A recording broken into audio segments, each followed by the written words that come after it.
You start getting into fights, criminal activity. So I spent some time in and out of juvenile hall. Once you get to juvenile hall, you got to start picking your sides. And when they used to pick me up from school, they used to have the Cadillacs, the Benzes, the TVs, all. My mom, my cousins, and my uncles, they all the East. But I'm growing up where you got cats from Lincoln, like Big Hollywood, different folks that are coming to the pad because back then it was all one. My pops is from the coast. Back then the Crips always like to get with the blood girls, and we vibing so much with Luni Coleone. We like, hey, let's do a project together. But at the same time we doing music, everybody remember in the early 2000s, the streets was hot. Man, it was several homies, man, that passed that year. It was at least like 6 homies. That's why I just even stopped going to funeral. Because let's say you got up a few $100,000 stacked and now you get locked up for, 3 to 5 years. If you really do that math and divide it up, was it really worth that time? Real nigga, die real nigga. Yeah, I squeeze triggers, big blood, banging in the club while I'm popping bub. Gang signs, checking gang signs, I'ma bang mine. What's going on, folks, man? It's your boy Hey, what's CP. going on, family? With me, man. My brother Jay, the Magnificent money mentor Bowser. Definitely, glad he came on the show. It's Memoirs of a Gangster. I wanted to invite him on, man, because it's all about transition, right? Where you started, how it went, and how it's going. So for him, he's been on so many different levels of the playing field.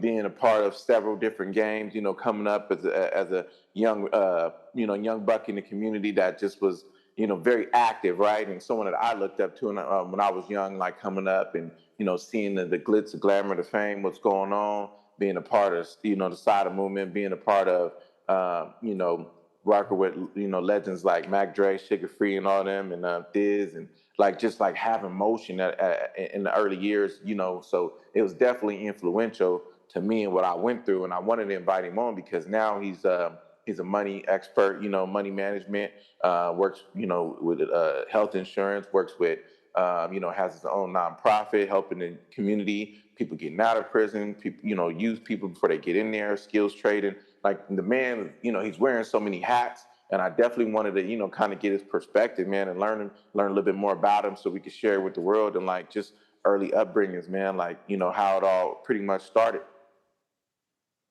Hey, man, appreciate that for one. You know what I'm saying? That was an amazing introduction. So I appreciate that.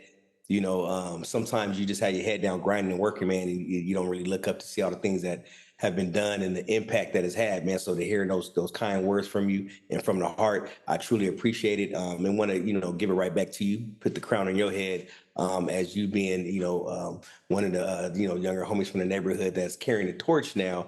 But you're picking up all the right things, right? And we talk about transferable skills. You're definitely learning how to pick up those gems and use the skills that you may have learned in a negative light and turn it into some positive. That's pretty much ghetto alchemy. So I commend you too, brother, and appreciate that introduction. For certain. I appreciate it too. I try to do my best, and I tell people all the time, getting into the corporate world, making the transition, going from being locked up and, your background is not good and not really, seeing these things for yourself, and then, hoping that one day it could happen, and then boom, you wake up and now you live in it. It's a process. It all takes time, dedication, determination, ambition. It takes a lot to, overcome all the obstacles, because even to this day, I'm always going to have all these obstacles in front of me because of what I did to my early life, which, I wish I could take it back, but you can't. But, it's definitely made my hustle stronger, and it makes me more dangerous than the people I work with because, y'all been catered to. You guys have lived a life of privilege versus me. I know how to hustle. I know how to grind. I know how to overcome objections, for real, because we grow up with them. But tell us about your early life, man. Getting into the game, right? And getting, you was a part of 2 lanes. You was in the gang and the game. You know what I'm saying? So getting into the, whatever came first, but early life, your upbringing with your folks, man. Yeah. So, and with one thing you're speaking of, you're talking about obstacles, opportunities. And so as I tell the story, you're going to see, obstacles and turning them to opportunities. And that's what I mean by alchemy. When I say ghetto alchemy, is turning, if you ever read the book, The Alchemist, it talks about turning lead to gold, right? So turning lead to gold is like turning a negative to a positive, an obstacle to opportunity. So that's what this story is going to be about. So just, always note that. Coming up for me, just to go back to the early beginnings, I was born and raised in Southeast San Diego. Being born in the 80s was definitely a different time. So I was born in metal brick apartments. And so I was just talking to a homie about this, baby Shannon. And so baby Shannon mom and my mom was real good friends, you know what I mean? So they both lived in the Brook as teenagers. We was born about the same time and whatnot, in the Brook. And then from there, my mom, a little later, moved down to 50th and Imperial behind the car wash across the street from Lincoln. So I lived there until I was about 6. And then from there, moved to Paradise Hills, and lived in Paradise Hills till I was about 13, 14. And then I moved to 69th and Skyline, 2 houses down from Morris. So I jumped around a little bit, and this is what kind of helped my mindset growing up in the Southeast. So those that may either not be from the Southeast or maybe only grew up in one part of the Southeast, me kind of, jumping around a little bit like that, I got a different outlook, which was beneficial to trying to create some unity down the line. So that was the early upbringings. And now coming up as a youth in Paradise Hills, sports always plays a big role in how your upbringing is going to be, I feel, right? What gangs you might join, what community you might be a part of, stuff like that. So for me, I played for South Bay. South Bay was unique because you got a blend of everybody. You got youth coming from Paradise Hills, Skyline area, National City, Lincoln, South, Hatfields, kind of all coming to play on that one field. So, I got to make friends from all kind of different neighborhoods.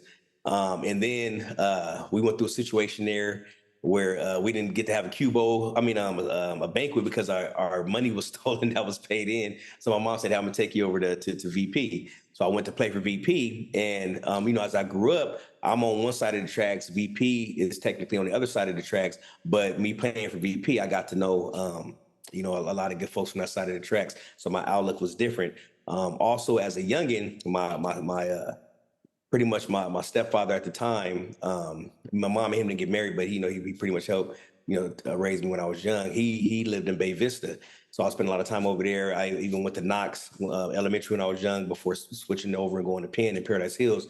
So my outlook throughout the Southeast was different because even though these two sides that I spent some time on didn't get along, I still had, friends on both sides, even though I ended up being from one side, one community that I represented and whatnot. So, that was the kind of upbringing when it comes to sports, just to kind of give you my mentality when I talk a lot about unity and how we all pretty much the same, right? So going through that as a youngster, you try to find your way, right? So of course, you're doing the sports, you're doing other things, but as you start to get older, you start to see individuals through the neighborhood, especially when you become about 12, 13, that may be shining like the North Star, right? They driving the nice cars, they got the nice clothes, they got the woman, they got the jewelry and things like that. So that kind of piqued me around that time, hitting about 12 years old, 13 years old. And so there was some older homies in the neighborhood that was doing it. So I said, man, I want to be like that when I get older, right? But you got to have your rites of passage when you're a teenager. You got to have your rites of passage. It's usually around about 12 years old. So for me, you start getting into fights, a little bit of, criminal activity. So I spent some time in and out of juvenile hall. And this is when once you get to juvenile hall, you got to start, picking your sides and who you're going to be with. Right. And so for me, I'm the Eastern region. Right. So the East was on my back. My mom, you know what I'm saying, was, Skyline, my uncles, my aunties, everything. So my cousins. So that's what I knew. Right. So, for me, it was the East, getting up in there in juvenile hall. So then as I, got a little bit older and whatnot, you realize the East, as you know, the East is big, right? There's a lot of different factions within the East, right? So for, anybody that has a mindset that the East is small, you know what I'm saying? You have to look at the whole perimeter, because when you talk about the East, you got O'Farrell, you got the bottoms, you got the tops, you got Paradise Hills, you got Spring Valley, parts of Spring Valley even. So the East is big, right? So me growing up in Paradise Hills, it was always intermingling, right? My cousins and uncles and whatnot come down there. I'll be going up there. It was always all the same to me.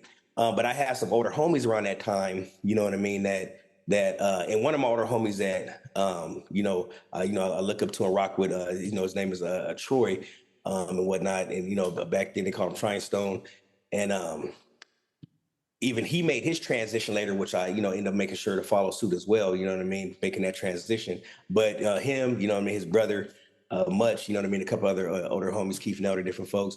they see me when I was young. You know, they used to pick me up from school. You know, they used to have the Cadillacs, the Benzes, the TVs, all in and things like that. So these was my older homies. But they was like, hey, look, you know, hey, we all doing our thing. We all out here, this and that. But oh, you know, we want to kind of show you how you gonna get money out here and hustle and not be worried about this gang banging, right? So I'm here. I am a youth, young. You know, you flamed up. You a minute out of juvenile hall. You know what I'm saying? You gang banging. I'm running throughout all of the East, right? Because I'm a person that see it as all one East. So I'm spending time in O'Farrell, the Bottoms, Tops, Paradise Hills, Skyline, the Park Brook, everywhere. You know what I'm saying? I'm all throughout the East, running around with my crew, and they stashed me up and say, hey man, you know, we see you out here, man. We like what we seen you, but there's more to just the gang banging mentality. You know what I mean? You could hustle and get your bread. So from there, they took me under their wing and they showed me how to hustle, man. And so, but you know, when they say being a Mac and whatnot, you know, it's because you have many hats, right? A Mac has many hats, and you're gonna figure out how to get your bread any type of way. And so from there, they laced me up, you know, and how to get, you know, bread in many different avenues and whatnot. I don't even need to go into specific details because it was just any way you can go and get it. You know what I'm saying? That you was gonna go and get it and make it happen. And so we did that.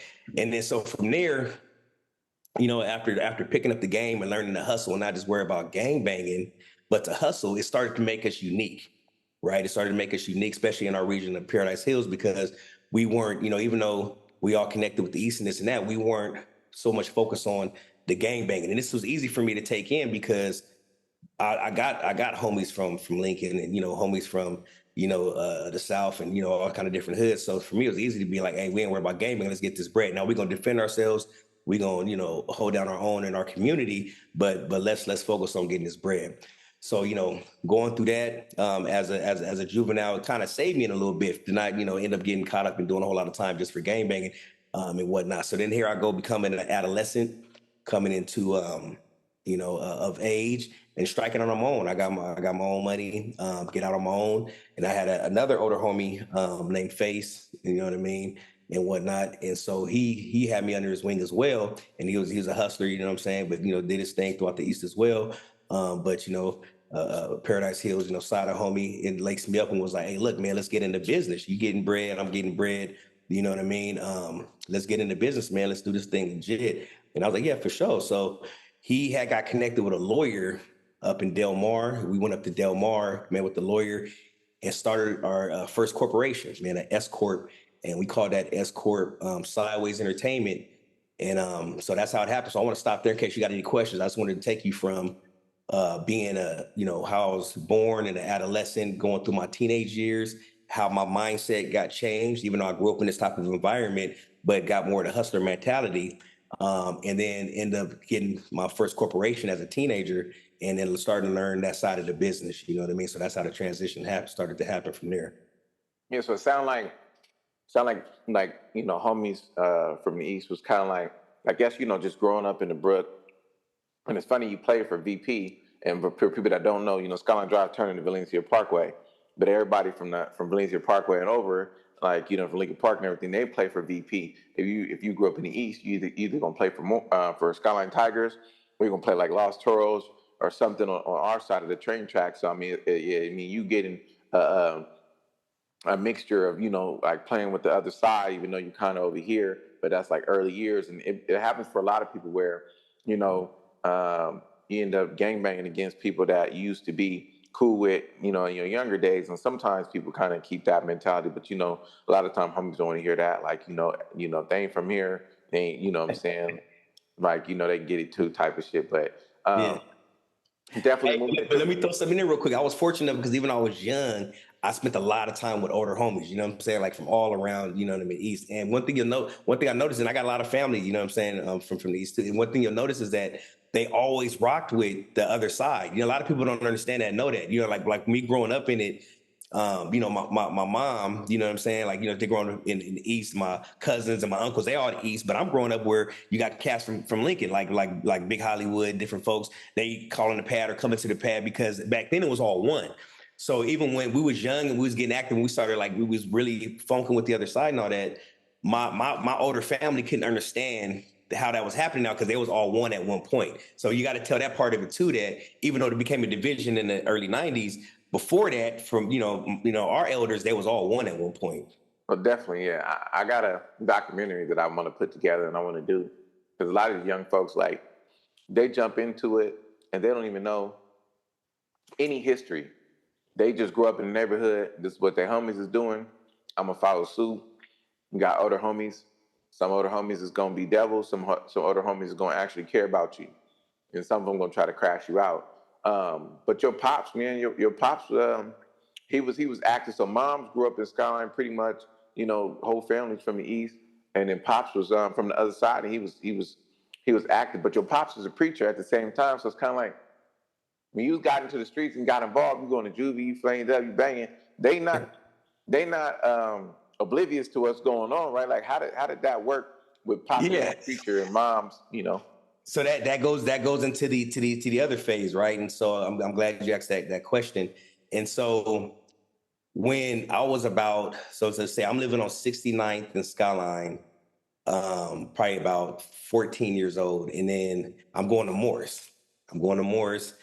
And I get into some trouble, you know what I mean? A little bit of trouble, nothing major, but my mom, she was on it. She's a great mother, strict. She didn't want no problems. She seen where it was going because everybody would leave from Morris. And they, I'm saying the canyon, the canyon, that's my backyard, right? So people would be in the backyard lifting weights. Mom coming home, it's grown man in the backyard hitting weights. Everybody at my house, they grown men coming to pick me up in their flash cars. Like, hold on, I got to get him out of this environment, right? So she sent me from Morris to Mount McGill. She said, you need to go to Mount McGill.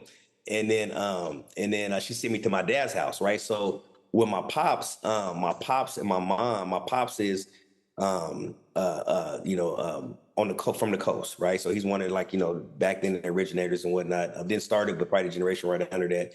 We call him Wacky Corn, but he's now former member. So he's Bishop Bowser. He got into the church. So I'll tell the story in a second because it's an amazing story and it's what helped mold me. And so him and my mom met, right? And of course, the grass is always greener on the other side, right? So back then the Crips always like to get with the blood girls and, vice versa, right? So then they meet, they hook up, and then they have me, right? And so, they're together for some years, but then about 22, 23, my dad, he's like, you know what? He has a homie that was killed in his neighborhood by one of his own homies. And then when he goes to see him the next day or something like that, they all chilling, they kind of laughing about the homie that died. And he said, man, that could have been me. And they sitting here laughing at me, you know what I'm saying? Like, because it was the homie on homie kind of situation. He's like, no, man, it's time for me to step away. So he got into the word. He went to church over there in the Coast Greater Apostolic and got saved and started getting into the word. He tried to pull my mom in, but, she was kind of like, they thought he was going crazy because he would always get wet. You know what I mean? So to hear somebody like my pops, who was highly active, now all of a sudden you going to church, they like, he just, this the Sherm messing with him, so she didn't really believe him.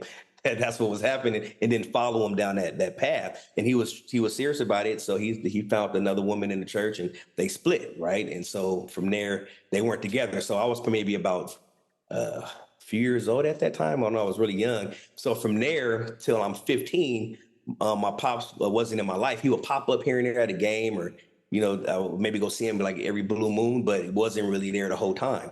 So then fast forward to I'm like 15 years old, cutting up, throughout the East. Mom's like, you're getting older, you're becoming a man. I can't control you. I'm gonna send you with your pops. Now my pops at the time stayed like behind Keeler, where it kind of like right when it kind of turns into Lemon Grove, right over there on Angeles. And so I go to stay with him. So it's still close enough to the East. I can go to Mount McGill. So I'm staying there. So I'm still interacting this and that. But at that moment, I was thankful because he then was able to help turn me into the man that I am today, right? So he caught me at this critical, and he has a book right now too called Where's Your Daddy, right? He has a book called Where's Your Daddy? So anybody listening, go check that out. And it explains everything that I'm kind of talking about, right? Like him not knowing how to be a father in the beginning, but then learning how to become a father, but why he didn't know how to become a father, why a lot of Black men don't know how to become a father, and how important it is to have a father there. So luckily by the time I get with him, he's had a huge transformation. He's been in church. He just started a nonprofit. He's working a job for labor unions, completely turned his life around. So now I'm able to see a man in a true form, right? And so at 15, I'm still cutting up. I got the shirts.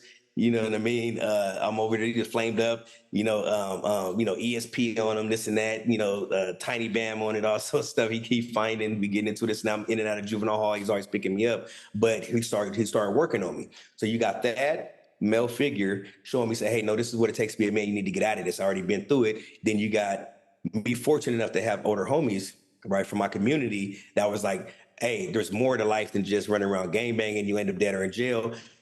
Go and get your bread. You know what I'm saying? Go and get your bread and be about your business. So that's kind of what motivated me and made me unique in my situation. And that's a story also about how my pops ties in as well to that. All right, so definitely interesting, right? And you see a lot of things like that happen, and I mean that's this show is all about like turning points, right?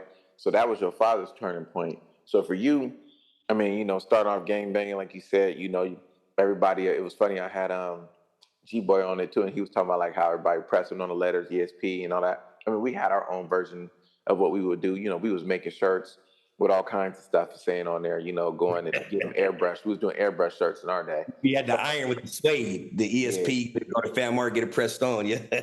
Yeah. So yeah, everybody was representing in them days, and that was before cameras and everything. And shout out to G-Boy. Shout out to G-Boy, man, because he's a real one. That's my big bro, you know what I'm saying? He got some stories about us on his podcast, man, and whatnot. So shout out to G-Boy. That's a real one.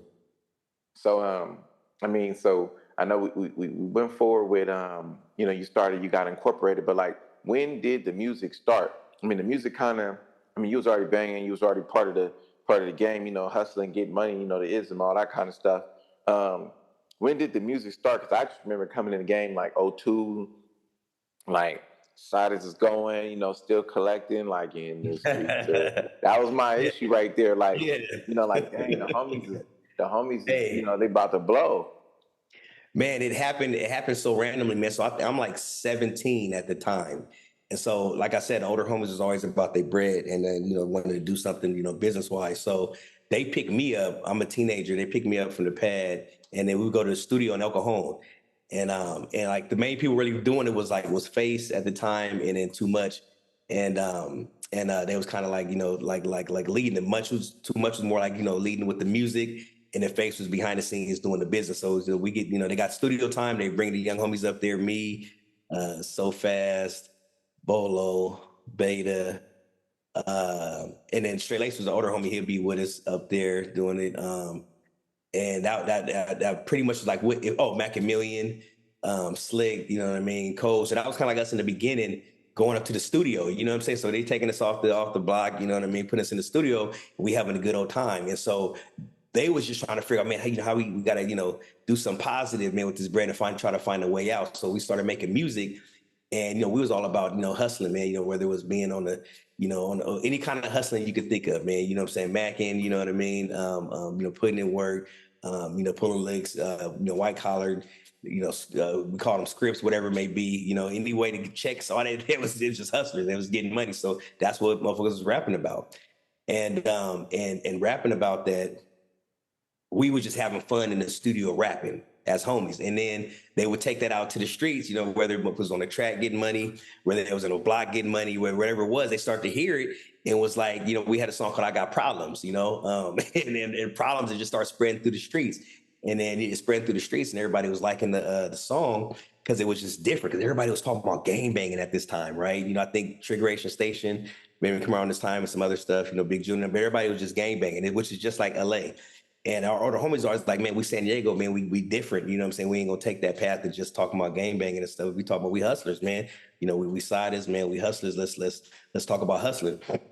And so that's what we did. And it took to the streets well. So then it started to spread a little bit. So then, Face wanted to grow the label. It was like, hey, let's get some cats from different hoods, man. So we had a cat named Love 50 from Lincoln. We had a gang of homies throughout the East, you know what I mean? Every part of it, O'Farrell, 6ix9ine. Tops, Parkside, everything. And then we started to mess with some cats from the coast. And that's when we met IROC. And so started rocking with IROC and whatnot. And then that's kind of what brought it all together. So we in the studio now as we grow. We went and got our own studio up in La Jolla. And what I mean, blew it up, dope studio. And now we're messing with IROC. Now, IROC, he already knew a lot of people in the music industry, and he had already kind of been doing his thing. He was real close with Luni Coleone. So we're like, hey, look, man, I was like, me and Beta, we working on an album. We want to get Luni Coleone on there. So then we ride with IROC up to Sacramento, and then he gets us song. He connects us with Luni Coleone, and then we record some songs together, but we hit it off. It seems like back then, because of the way we was, our energy, we was real, street cats, we was authentic, a lot of entertainers, rappers in the industry, if they was real, they would gravitate to us. So that's what happened with Luni. We gravitated to each other and we all became close. And kept growing from there. Then we needed some more features. So then iRock was like, oh, it was like, man, we want to get Mac Dre on there, because one of our mentors was Lil CS over there in East Dago. So Lil CS was actually the first person to bring Mac Dre to San Diego, right? So we looked up to Lil CS, and he was telling us about that in his musical journey. Also, Big Trav, Who You With Records and whatnot. So they was kind of two older homies that laced us up on the music industry, and they was already kind of dealing with some bigger names and told us how to do that. So we said, you know what, we want to get Mac Dre on our stuff too. So iRock connected us with Mac Dre, and we just hit it off, man. I was like, Uncle Dre, man, and once we started rocking together, we realized we're all so much similar. And so we did a whole bunch of songs together. I'll get into more details in a second. So that's kind of how we ended up connecting with a lot of the Bay Area cats, Sacramento cats, from there. And then, so then after a little bit, we vibing so much with Luni Coleone, we like, hey, let's do a project together. So we did Anger Management, presented by Luni Coleone, put that out, had a gang of homies on there throughout our section, and that did well. And then to back it up, me and Beta had already put together our collab project, which had like Mac Dre, Sibo, Luni Coleone, everybody on there. And then we just kept dropping projects, mixtapes, dropping it. And then we was real cool with Mac Dre. So then we told Mac Dre, hey man, let's do a project together. So we called it Starters in the Game. And we did that project together. And that was right when, as we're working on that project, that's when Mac Dre ended up passing right in the middle of it. So we ended up partnering up with another cat named Nemo, sold him the rights. He finished it out, put it out and whatnot. But yeah, that hit home, man. I think around that time when Mac Dre passed, because it was also close, it really started to open my eyes up as a youngster. Like, man, this is crazy, because all the homies had just got indicted. Like 12 homies got indicted for a conspiracy. Mac Dre had passed. It was kind of like, I'm like, man, is this role going to end to death or jail? So it was kind of a trip there. But yeah, that's how we kind of got into the whole music thing, man. Shout out to iRock, as he had originally connected us with a lot of cats up there. But once we got into it, it was off to the races, man. It was off to the races. And then from there, we ended up knowing a cat that knew Sugar Free's manager, Ted. So we got with Ted, and then once we clicked up with Sugar Free, that became Uncle Free, man. That was a wrap, because we saw so much alike. You know what I mean? So if you probably remember at this time, if you fast forward a little bit, we was in Dago, we was doing all this music, but at the same time we doing music, everybody remember in the early 2000s, the streets was hot. You know what I'm saying? The streets was real hot. A lot of activity was going on between, our side and other sides. And so we was like, you know what, let's kind of move out of the city so we can focus on our craft and getting money. And so we went to Vegas and built a studio up in Vegas at our house. So everybody in the industry that was underground would come to Vegas. They would come to our house. You know what I mean? So we ended up recording Secret Congregation with Sugar Free up there in Vegas. You know, and we clicked with him. Did some other stuff together, man. We stayed networking. Same thing with Sibo. Same thing with so many cats. Some cats from the Dog Pound. We was just up there in Vegas having a good old time and linking up with a gang of folks. So that's kind of how it happened, man, and came together with doing the music, man. So that's the side of Mansion, right? Yeah. So man, I think at the time I'm like 19, and me and Face go up there. We got the record label, and mind you, like we came together on that spot because we wanted to put the studio in it, but we had other spots up there, man. So my boy Silky P moved up there. A gang of homies moved up there. You know what I'm saying? Chill, Conrad, man, it's gang of homies moved up there. We was up there deep. And we just had pads all over. Bolo's, right? Me and Bolo had a pad right across each other. So we just had several houses up there, man. So Vegas became like our second home. But we had the side of Mansion, man, a big old fat all white house, all modern furniture, different things, nice studio. And that's the pad, even where if you see Mac Dre in his last days when he was doing, there's like a little video online, and he's in there playing like what a hit we made. So what a hit we made, he just finished recording it. He letting us hear it, then he recording our stuff. But yeah, that's where we was at, man, in those days. A lot of magic was made at that pad. Yeah, shout out to my dude, Captain Bilks, Mr. Silks. Yeah. You know what I'm saying? That's my guy. You it's crazy. I heard him on some music, and I didn't realize that was him on the songs. until we talked about it one time. I was like, I didn't realize that was him on some of the music or whatever, because I mean, he was just known for so much more other stuff, and he didn't do like videos or anything like that. But like, it was like you and Beta was like the front runners of the Sidewayz music. Like, but even like, you know, getting into the park side aspect of it a little bit, touching on it, and like, a lot of people didn't know that it started off as like, you know, Bondoville and moving over to becoming Parkside, and like early influences of like, you know, Too Much Tyson and like you said, Troy, his brother, and just all the guys, man. And shout out to Fast too, man. Like I just I remember the anger management mixtape, man, just being so crazy. And of course, my favorite shit on there. Listen, Fast, get them niggas bolo. Yeah, right, side, yeah. That was like my favorite shit on there, right? So it was just like that, but you know, like the music, like people don't realize how controversial music is and the motivation behind it, but it does, because I remember how it made me feel. And it's like, you know, 187 Mission Hoorah Parkside. Like, you know what I'm saying? Like, you know, you get a whole little, you know, you ready to clutch. So man, go ahead. You know what I'm saying? But definitely like with the Sidewayz movement and like you said, y'all went and got IROC, and I think y'all might have worked with Smeek Dirty a little bit too, and you know, just getting everybody and jumping in with Mac Dre and all them, and that was major, man. Like I'm still a huge fan of Diggs today, and Free Diggs. Yeah. I'm gonna shoot him a kite. And but you know, like just watching it as a youngster and not really seeing it, and then starting to come around y'all and see what's going on, and like even like when I started doing some music, just like the early influences, and man, I mean that Phil Max and you know, players Playbook to the game. yeah, like that Playbook to the Game. Yeah, that is still one of my favorite joints. You know what I'm saying? Appreciate it. You know what I'm saying? Like just so you know, just giving you the flowers on it, but like just moving it forward.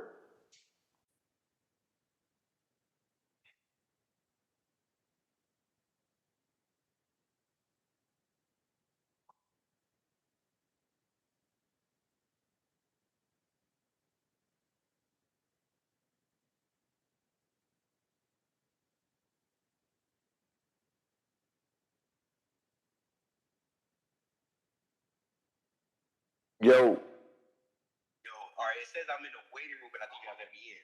Oh, okay, yeah, I'm probably forgetting it. Oh, here we go.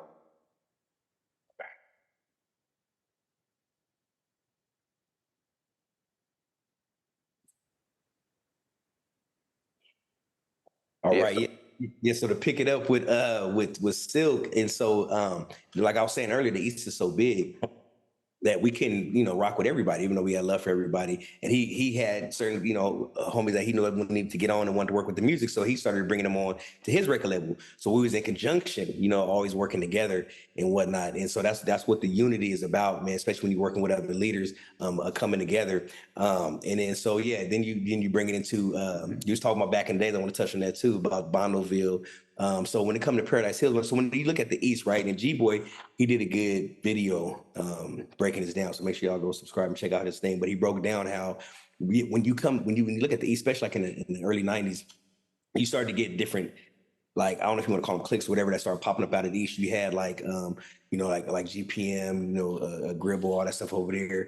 You had, you know, Bottoms. You had all kind of different stuff, you know, happening, popping up. And same thing within Paradise Hills, right? Because the East is so big. So you had Paradise Hills coming up. When we was youngsters there, yeah, we did. We had the Ville. So our apartments community was the Villes, Bondoville. And then as the older homies, you know, came snatching stuff, they said, hey, you know, we gonna you know, cut that out, and you know, it's gonna turn this whole area, you know, Parkside, and that's how we push it, you know. But as a community, man, and I gave them props. They really try to do something different. It was never meant to be no gang stuff, no nothing like that, no ignorance or anything like that. It was really to bring the community together, youngsters, and, you know, say, hey, this is how you get your bread. This is how we support each other, protect each other, and get ahead. You know what I mean? So it wasn't about you know, wearing all the colors and banging and this and that, but really trying to create some unity and get ahead, do something different, right? But just like anything, you start to get into little issues with different people from other sides of town, and then it takes on the form of itself, right? So that's why we got to teach, these youth to kind of get away from that altogether, that mindset, and let's all come together. Like I'm a type of person, I'm not against each community having a section, because that's what creates structure. But we got to figure out how to do that in a positive light and bring everything together to create a one big community, but just broken down in the different factions, whatever side of town you're on. So then fast forward, you got Macmillian passed around 2003. Then that same year we lost about 6 homies, because it was Macmillian. You had Trav Banks. You had Lil Ado, rest in peace. You had Maniac J, who that's my guy, Maniac J. He came on tour with us. We ended up doing a tour of Luni Coleone, performed with Twista and all that. You know what I mean? So Maniac J came with us before he passed. Man, it was several homies, man, that passed that year. It was at least like 6 homies that ended up passing, to where I just even stopped going to funerals, and so at that time, because it was so much. So yeah, going through all that turmoil at that time, I didn't realize it, but it was kind of stirring something up beside me, to where years later, when I had action that transitioned into something different, I jumped all on it, because I said, you know what, this path kind of does lead to death or jail, because we had the label, but all the artists kept going to jail, getting indicted, this and that, right? So if you really rapping and you living how you rap and you really out here, you're going to get locked up at some point or die, or, the hard life or something, man. And, I was really seeing it, because I said, man, my guys keep getting locked up, everybody dying, this and that, this is getting wild. So at some point you got to make the decision. Are you going to ride this out to the end and end up that way? Or are you going to make that transition? So I thank God, because God had revealed to me at a certain point, you know what I mean? It was like, hey, you gotta make this decision, right? You probably feel you're really good at this type of stuff, right? But it's an illusion. It's an illusion, because the money's never going to be enough. At what's your number to quit? You say, hey, when I hit a meal ticket, I'm done with the game. No, it never happens that way, right? You hit a meal ticket and you feel, okay, I want to get 2, I want to get 3, or you hit a meal ticket, you take a loss back down to a few 100,000, you need to get it back up. So chasing the numbers never end. So that's an illusion. Thinking that you're gonna be the smartest and not get locked up, staying at it, that's an illusion, or not get killed, that's an illusion. So end up having to make that transition and get into the whole corporate side of things more, because I was fortunate enough at 19 to start a S corp with my partner Faze. And so I already had the business mindset. And so I ended up starting a bunch of other businesses down the line after the music. I started a printing company called Print and Press for Less. Started a hydroponic store, right? As cannabis was getting going. It was called Grow for Less, that did good for a little while. Opened up a dispensary called Paradise Harvest. And then ended up getting into the nonprofit realm, following my pop's footsteps. And then got to the financial industry, right? Got my life insurance license, my life and health, so I can do life insurance, health insurance, then becoming a financial advisor to where I can set up retirement plans and things like that. Then it opened up a whole new realm. And that's when I realized, like you said early on, us individuals from the streets, we actually got to one up on folks that, are in the corporate realm or just went to college, because we have more of that grit and grind. We got more of that hustle. So when you think of transferable skills, how do I transfer the skills I learned in the streets on how to hustle and transfer that to the corporate realm? We actually thrive and do really, really well in there, right? So that's why I make sure now I dress in suits. I talk positivity, run my nonprofit where we help folks get jobs. We help folks start businesses. We teach folks financial literacy.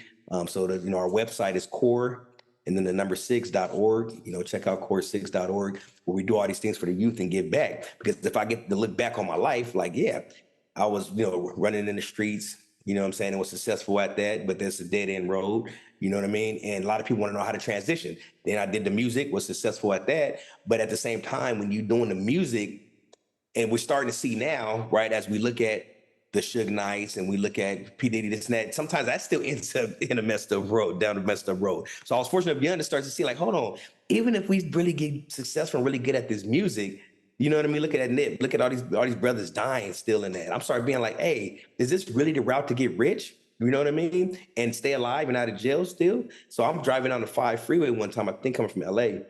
I'm passing through all the rich communities, there's that gap in between, like, where you start getting by Cornwall Valley, all these different places coming into Dago. And I'm like, how many either hustlers from the streets, D-boys, P's, folks like that, rappers, whatever, that living in these houses right here? Or is it more business folks, right? Corporate folks living in these homes and stuff. So when I started to open my mind up like that, so I'd be like, hold on, I can make just as much, if not even more than I ever did in the streets and do it legit. And then they can't take it from me because it's all legit, right? But W.B. Du Bois said the 10% of us that make it out got to come back and help out the other 90%. So instead of me transitioning, learning all this game from mentors and different people and saying, okay, now I got it, I can take care of myself, my family's going to leave. I said, no, let me create a nonprofit with my partners, the other co-founders, and say, hey, let's give back to the community and teach them how they can do the same thing. Definitely. I feel like it's almost like a responsibility of ours, right? Like, yeah, we ain't got bootstraps to pick ourselves up from, let alone boots. But once we get a pair of boots, once we get a full outfit, right, we should definitely be trying to tell others and, just lay out a path. And I guess it's maybe what Paving Great Futures does, right? Nonprofit that you have. And kind of like, it seems like you're laying out a pathway for people that either transition from the streets to, or transition from prison back to the streets and learn like job skills, life skills. Because, I tell people, and I got buddies of mine, I'm like, listen, man, everything you see me do, because some of them, I was locked up with you. Everything you see me do just took time, right? I didn't have nobody laying out anything for me. I just made a decision one day and stuck to it and got out of the way. And I tell people a lot of time, moving out of town is the best thing that you could do. I mean, even if you look biblically, people always left, they lead the tribe and they ventured off. Yeah. And they found success, right? And I feel like prophet's not respected in his own town, that's for sure. Right. So it's always like that. Like everybody wanted, the town, like it's great to get the town behind you. But when you gotta understand, like, you gotta be open for new beginnings. Yeah. And a lot of times everybody wants to stay there and they want to hold on to what they were doing before. And it's like, I ain't never switched up on no homies. I ain't never, I feel like, listen, I'm proud of where I'm from. I'm a representative. And, just like 12 tribes of Israel, they were all from there and they would go back and get a woman from their tribe or whatever. Like, you from this area. But, people were sinning in these tribes. People were doing things against it. You're always going to have homies that's doing great things and homies that's doing bad things. Who do you align yourself with? And also, as an older homie, what is your responsibility to go back and highlight the young homies and show them a better route? Because the ones that sitting around there, a lot of times they don't know a better route. And man, you hit it spot on, man. That's why I appreciate you reaching out to me and bringing me on it, because I can tell you always, soaked up a good game, even bringing on, G-Boy and whatnot. That's the individual that's gonna keep it real and give some good game as well too, right? And so Silk was just talking about this on his podcast, the Chopping Block, and it makes so much sense because for me, like, I know the history, right? I was talking to my boy Young Hollywood about this, right? Because we go way back to the sandbox, and we like, when you know the history of this stuff and how it really works, right? There can't be other individuals, older or not, that can try to manipulate you into seeing things differently. But what happens is, as a lot of us individuals start to try to better ourselves, move on and stuff like that, if we don't come back and grab these younger homies, there's going to be somebody that either they just got out or they just been sitting around there, and now they can influence and manipulate these youngsters' head to go put in work. They'll put a pistol in their hand instead of a job application in their hand, right? And they'll tell them, okay, go put in work. Instead of, start a business, go get a job. So that's why we got to be there to do that, because if we don't fill in that void, there's going to be some, pretty much some busters that wasn't really that guy back then that's now going to be sitting there doing. Everybody I know that was back then when we was running around, doing our thing, they mindset ain't like that. If they going to get around your home, they're going to say, look, man, like, don't even be on that, man. This is what you should be on. The ones that got them on the BS is the ones that wasn't even like that back then, or they got lost in the sauce somewhere, whether, locked up at a certain age, their brain didn't get to develop, or they was out here messing with a different kind of circle and their brain never really developed enough to say, hey, this ain't the right thing to do. This is, you don't need to be on this. You know what I mean? So that's what I've been fortunate on is knowing the history, knowing what this is really supposed to be about. Like even when you mentioned the whole, Parkside, Skyline thing, and all these different stuff, my brain don't really work that way, because everybody that I deal with throughout the East, right, even throughout, my side, we all see it as, we all one community, right? It's all one East. You know what I'm saying? You're just always gonna have different factions, right? If you look at folks from the other side of town or different places and stuff like that, they see us as one, right? If I go to LA, if I go out of town, they see it as all as one. We the only ones when you come into our section, into our community, we see it as all this different stuff. You know what I mean? But it's all one. So I've always been the one to be like, look, you got to be unity. Let's all be together. We all one. We Black people. But how can we push in a positive light instead of a negative light? Because we're stronger together, man. Like when we was doing our movement, you know what I'm saying? During them years you was talking about, that's probably why I looked up to it. We were strong together. When we with the Vegas, we was deep. When we was on the road, we was deep. We can go to the beach, be deep downtown. You know what I mean? We're gonna be 60, 80 deep wherever we go. And we was running into town, man, and we was doing our thing with the music and all that because we had a movement and we stuck together. You know, that's you can get so much done when you stick together. Hey, as an African proverb say, if you want to go fast, go alone. If you want to go far, go together. You know what I mean? So we was going far together, but we just was in a negative light. Now that we're in a positive light, I'll still do it a gang of homies right now, and we going far together, but in a positive light. You know what I'm saying? And that's what we try to teach the youth. I would take a lot of time and come back to the hoods, right? Whether it's in O'Farrell, you know what I mean, the tops, you know what I mean, bottoms, you know what I mean, Parkside, wherever. And I'll grab a group of young homies, whether at the park, somebody's patting that, and I'm like trying to lace them up. And I can't get all of them, you know what I'm saying? But there's certain few homies that I kept on the right track. This is what you need to do. And then some fall through the cracks, you know, then they locked up. I may go visit them or they hit me up when they get out, then they're ready. Everybody alarm clock goes off at a different time, but that's what our goal is. And I think because we did do the music, they kind of like listen to me a little bit more, but like, hey man, I know y'all was out there active and y'all was doing the music and y'all was doing fly stuff and y'all was having stuff, blah, blah, blah. So when I break it down, so I'm like, yeah, but it was all an illusion, but I can show you how to get it the right way now where they can't take it. You can take care of your family. You know what I mean? Yeah, I've always felt the same way, man. Just it's like one East. Like I don't care. Like for me, I don't do separation. And that I've always been my own individual, and some have liked it and some don't. I don't do separation, but it's crazy that like what you're talking about, what you're saying, because I had a homeboy like my little bro, like Dorian, right? He's got the gym in Dago, and he athletics, and he got it going. I remember he kind of used to want to be up under me, and like I never like pushed him away, but he always wanted to like be a part of stuff. He see me like doing my thing, getting money. Even when he was in college, he like, hey man, you should fuck with me. I'm out here in college, man. I can get my bread up. I'm like, nah. Even though I could have probably sent him something or did something, like, nah, because I don't want you to risk getting in any trouble and losing out. And this when he was probably going to Mount San Jacinto. He was going to a JUCO. He went from a JUCO to a big D1 in Texas Tech, playing safety and all that, right? So like, I was just always proud to see his progression and glad that I always told him. And I told him one thing that always stuck with me, and I told him this, because this is what happened to me. And what I noticed, I said, take a look at your circle, 7, 8 niggas. Look at your circle around you, 7, 8 niggas. There are 80 y'all total. I said, now, 1 or 2 of them gonna die. 2 or 3 of them gonna get life for a long time in prison, and 2 or 3 of them, 1 or 2 of them gonna snitch, and 1 of y'all gonna stay free. And that's what happened to me. Even though I had my stints of getting locked up and going to jail, all my friends that I started off with, my closest circle, they all went to prison and died and turned snitch. And I was by myself. So I asked him, I said, now, when you look around at them, ask yourself which one is you. You're going to be the snitch. You're going to be the one that die. You're going to be the one that go to jail. You're going to be the one that stay free. And he came back to me years later when, several people died. The other homies went to prison. And, a couple of them went bad. He was like, man, you was right, bro. So I tried to, like, and I was still in the game at the time, like still actively going to jail and whatever. But I'm already knee deep, and I'm trying to figure out my own transition. And I had to wait till I got to my turning point. And I noticed you said your turning point was pretty much, I'm riding down the freeway. I'm looking at all these big, beautiful houses.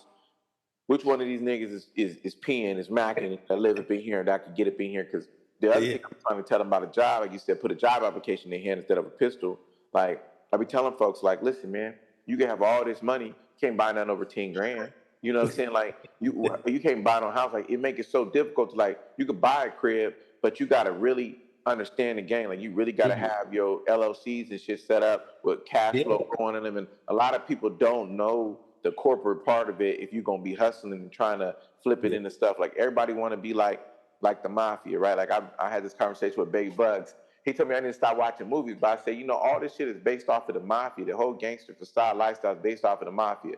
They had doctors, lawyers, they had all kind of people set up And like, if you're gonna be in that life and you like, laundering money or something, you gotta really have some legitimate stuff. But us in the streets, we ain't got no lawyers. We ain't got no money saved for no lawyers. You Yeah. ready to get no canteen, trying to have the homies pass around and have them put $5-10 a piece in it so that you can get some stores this week and for the month. Like, that ain't where it's at. And a lot of youngsters don't even think about it. Like, they brain, like, that's why all the gangbangers usually start at teenage years, because if you waited till your brain was fully developed to say, I'm going to be in the streets, you probably leave the shit alone, because, by the time you start working and building a life for yourself, you wouldn't want to be a part of that and give it all away. And that's, yeah. I would say, that's what makes it easiest probably to stay out of it, is once you build your life to a certain capacity, you're able to, like, you start thinking about it. Once you have kids, you got a career, you having some things, you like, man, look, I can't throw it all away for this. This ain't about nothing. We ain't got no responsibilities. You just with the homies and you're in that atmosphere. That's what it was. So, I mean, like I said, I won't hold you, too crazy long. But real quick before we hop off, man. No, you're absolutely right about that, because what happens is, now that I do the financial planning, right? I contract with school districts and whatnot, so I help a lot of school district staff with their retirement plans. We teach financial literacy in our nonprofit, right? We help people with all that stuff. And now that I can see things in a different way, and I'm working with people's retirement, the person that started in their 20s and now in their 40s, and they spent that 20 year putting money into the IRAs, putting money into the 401ks, into their permanent life insurance or cash value for those 20 years, right? 10 to 20% of how much they're making. They're sitting on a nice amount, right? Now, back when we was young and was hustling, you think, okay, let me get 100,000, put it in the shoebox. Okay, I'm hood rich. Right. But when you get into your 40s, you look back and say, man, if I would have just started in my 20s, you realize what you call the square is way ahead of us that was so-called, in the streets, trying to be fly, going you up, now you down, or you in and you out. Because let's say you got up a few 100,000 stacked, and now you get locked up for 3 to 5 years. If you really do that math and divide it up, was it really worth that time? Right. And so teaching the youth that just because it come fast is also going to go fast. So how about you start investing in your future? Start with this job or this business or both when you're young. Have that plan. You're going to look up to 20 years and realize that compounding interest is going to have you booming in the future, man. But it's just getting the youth to understand it. That's the hard part, because it looks, and I get it. When I was young, seeing other homies with all the fly stuff, I thought that was the way, right? But maybe if I would have had somebody that knew it the different way, showing me then, I would have took it in as well, as long as they made it look good too. And that's what I try to do. I try to be like, hey, still be around, still be looking fly, still doing the fly stuff, right? Still making it look good, so they can say, hey, I can still do all the fly stuff that the hustlers is doing, but doing it in a legit way. Just like, the older homie Mac is, right? So yeah. Yeah, I'd be trying to tell him, like, listen, man, I told a homie, bro, he had been out like 5-6 years. He didn't want to get a regular job at first. He was like, kind of like, working with different companies. Like, he's legitimate working, but like nothing that's like he getting basically cash or whatever. He like, man, if I get a job that's 21 with taxes only 19, I ain't gonna cut it, bro, this and that. And I tried to tell him, like, listen, I showed him something. I showed him my 401k, right? I'm like, listen, when you get a job though, you need to understand, you get PTO, you get sick time, you get 401ks, and they match you. They give you free money for you putting your money away in this 401k. I said, you work at a job. I said, you've been working at Home Depot for 5 years, right? Yeah. And you would have became whatever manager in this thing. You was in a 401k program. Say they just matching at 3%. You got 6% of your check coming in every month. You know what I'm saying? And that, I'm like, 5 years or less. Like, I checked mine. I was working at a job. I'm like, I got 10K in this in a year, right? I'm like, that's either start a business money, or that's down payment on home money and building yourself into another situation so you can get away from the job. I'm not going to tell you to be a career job worker, 9-to-5 person, unless that's for you and you don't want that responsibility. But one thing before I did want to let you go. Good game. That's a good game, by the way. For certain. I be telling folks, and I tell them, like, you got to tell your kid, take your kid to the doctor. You got that sick time. You don't have to worry about losing money. If you want to go on a vacation and do something, go out of town, you don't have to worry about losing money. With these jobs, you don't work, you don't get paid. And ain't no unemployment, ain't none of that comes along with it, with that benefit. But one thing I wanted to touch on real quick before I go is, but you, like you said, you lost 6 homies in a year, right? You done lost homies, I done lost homies, it hurts. And as I get older, I realized that I got anxiety, and it brought me a lot of anxiety. How did you deal with your traumas for everybody that you done lost, and being in the game and witnessing, treachery? It gets treacherous out here, and just like even things that you might have been a part of that you ain't proud of today, and that like still resonates? Like, damn, I was this person, or Man, I'm gonna be honest. That's why I would tell you just don't ever get involved because it never goes away, right? And you be trying to bury it deep down inside. You know what I'm saying? I think as a black man, you know what I'm saying, we got to start to get some therapy. So definitely want to look into that.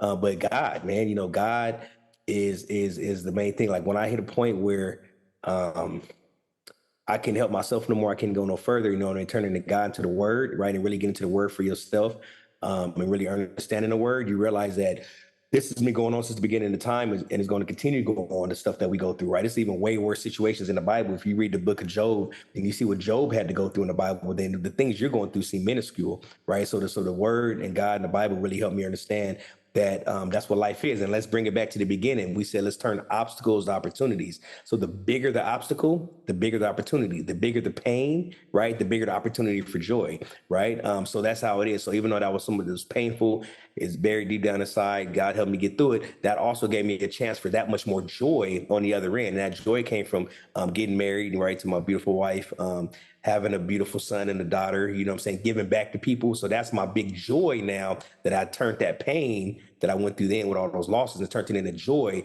by going to the other end of the spectrum and whatnot. So obstacles, opportunities. I think that's what we'll title this, man. Obstacles to opportunities. You gotta turn it, you gotta raise the vibration, man, and change that code to heat. But definitely, yeah, we're gonna have to get into it another time too, man, and maybe try to pull fast in or so, like do like some group. And if you ever in town, Yeah, that'd be good. That'd be good. you come back west or whatever, you know what I'm saying? Like, Well, let's do it on Zoom because we all in different places, man. You know, like we all out of town. Because like you said early on, that's what helped us stay alive and out of jail and focus and stuff like that, moving out of town. So we can hop on Zoom. I like that idea, man. Let's get a few of us to come together, man, and let's make do it it. happen. I'd love to talk more about give them more about the Sidewayz movement. Get into sickness.net, man. They don't even know about get into sickness.net. Yeah. And even more about the Mac Dre and just like, you know, how his personality and the type of dude that he was. I can only imagine because I never met him. But yeah, I definitely appreciate you hopping on, man. And, you know, it's Memoirs of a Gangster. Like I said, it's never to glorify. It's just, you know, it's all about just transitioning, taking what you learn, taking these obstacles, turning them into opportunities, as you said, and like, you know, just growth, man, growth. So shout out to Paving Great Futures. Shout out to, you know, if y'all need some health insurance, you definitely need some, especially if you're in the streets. I rap about it all the time. You know, if you banging in these streets, get insurance in your life, you know what I'm saying? At least something for them kids. You know what I'm saying? Think about at least something for them kids. Get some health insurance. Reach out to my boy, Jay Magnificent, Bowser, the money mentor. You know, check out you know, his Pop's book, and you know, it'll be a link to a bunch of stuff. So let's you know, appreciate you again for coming. Yeah, this was good to go through the whole story. You know, it's only so much time to go through the story beginning to end, but then we can definitely come back. We can have a section just on the music. I got some wild stories we can go through and focusing on just the music stuff, and that'd be good. And I got some wild stories to go into just as a youngster, and then wild stories as transition into later, right? So we can have some segments, man. I think we should continue. This was good. I appreciate you. Sir, let me know when you got the time, brother. Appreciate you. Okay. All right, salute. Real nigga, die real nigga. Yeah, I squeeze triggers, big blood, banging in the club while I'm popping bub. Gang signs, checking gang signs. I'm a bang